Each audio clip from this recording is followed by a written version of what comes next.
எல்லாருக்கும் ஹாப்பி ஓணம். இது ஒரு நல்ல ஒரு கலர்ஃபுல்லான ஃபங்க்ஷன். இந்த ஃபங்க்ஷனை நல்ல ஹாப்பியாக மைண்டு ஃப்ரீயாக வச்சுக்கிட்டு எல்லோரும் செலிப்ரேட் பண்ணணும். Thank you all. இன்றைக்கி பிளான்ங்கிறது ஆக்சுவலாக நாங்கள் வந்து கோவில் இதை முடிச்சுட்டு எங்கேயான ஒரு சதயம் ஃபுட்டு எங்கே கிடைக்குதுன்னு பார்த்துட்டு we want to taste. We are from Tamil Nadu only. அதனால் ஒரு கேரளா ஃபுட்டுங்கிறது ஒரு என்ன சொல்கிறது, அந்த அதில் சொல்கிற பேரே பார்த்திங்கனாக்கா ஒரு கவர்ச்சிகரமாக இருக்கும், ஒரு அட்ராக்டிவாக இருக்கும். So I want to have taste that food. அது எங்கேன்னு முடிச்சுட்டு we plan to go to Pondicherry today to enjoy. சும்மா குழந்தைக்கு ஒரு 3 நாள் லீவ் இருக்குது, காலேஜ் படிக்கிறா. To enjoy we plan to go there. Wish you all happy Onam. எல்லோரும் ஹாப்பியாக இருங்கோம். ஒரு வருஷமாக நாங்கள் இந்த கோவிலில் வந்து சாமி கும்பிடுவாங்க ஓணம் பண்டிகைக்கு.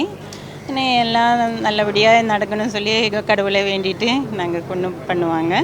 வீட்டில் போகணுன்னா ஓண சத்தியா அந்த மாதிரி எல்லாமே பண்ணிவிட்டு எல்லாருக்கும் கொடுப்பாங்க. நாங்கள் பக்கத்தில் எல்லாருக்குமே கொடுப்பாங்க.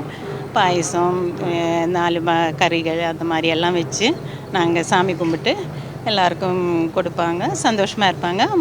வீட்டு முன்னாடியெல்லாம் நாங்கள் பூக்களம் போட்டு அழகாக வைப்பாங்க. கோலம் போட்டு அப்படியே அழகாக வச்சுருவாங்க. 3 நாள் எங்கள் ஊரில் 10 நாள் இது ஒரு உற்சவமாக கொண்டாடுவீங்க. நாங்கள் இப்போ சென்னையிலே ஒரு 35 வருஷமாக இங்கே தான் இருக்கிறோம். இருந்தாலும் கேரளாக்கெல்லாம் போய்ட்டு அங்கே விசேஷம் வந்து எங்களுக்கு பிரத்யேகமான ஒரு பண்டிகையாக அது கொண்டாடப்படுது, கேரளா ஓணம் பண்டிகை.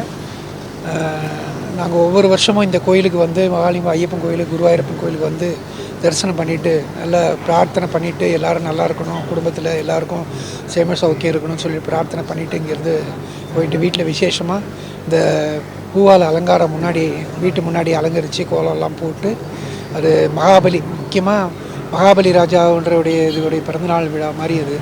அதனால் அது ஒரு செலிப்ரேஷனாக எடுத்துகிட்டு அவருடைய நினைவார்த்தமாக தான் இந்த பண்டிகையை கொண்டாடுறாங்க.